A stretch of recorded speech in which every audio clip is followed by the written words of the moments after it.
Have you ever been told to watch your language at a formal dinner or a job interview? You might wonder, what's the big deal? Everyone knows what I mean. Well, the reason we separate our everyday slang from our formal speech has a fascinating history, stretching back centuries. It's all about a concept called register. Think of language like a wardrobe. You wouldn't wear flip-flops to a wedding, right? Just as you choose clothes for an occasion, you choose your words. This idea of a high formal language and a low everyday language isn't new. In ancient Rome, literary Latin was very different from the vulgar Latin spoken on the streets. Fast forward to medieval England. After the Norman conquest in 1066, the ruling class spoke French, while the common folk spoke Old English. This created a clear social divide reflected in language. Words for live animals, like cow and pig, are English. But the words for the meat on the noble's table, like beef and pork, are French. Speaking the right way was a sign of your social standing. The real turning point came with the invention of the printing press in the 15th century. Suddenly, books could be mass-produced, but which version of English should they be printed in?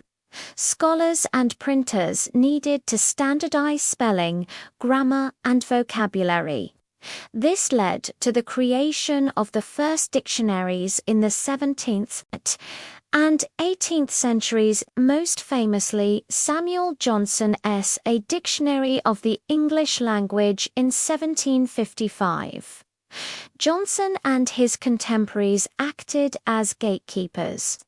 They decided which words were proper and which were vulgar or low.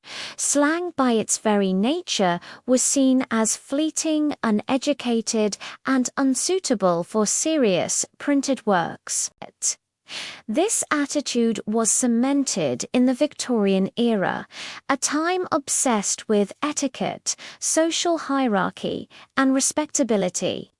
Public schools and universities taught a specific, formal way of speaking and writing, known as received pronunciation or the Queen's English.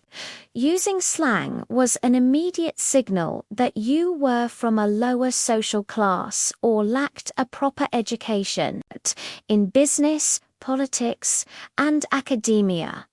Using this formal register was non-negotiable. It showed you were serious, intelligent, and belonged to the in-group. It was a powerful tool for social mobility, but also for exclusion. So, where does that leave us today? Our world is much more relaxed, and the lines have blurred.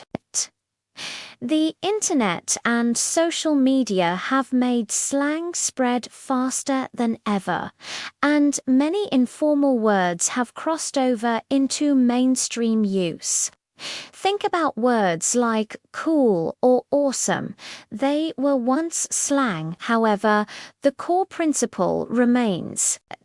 In a formal setting like a job interview, a business presentation, or an academic paper, using formal language shows respect for the situation and the people you're with.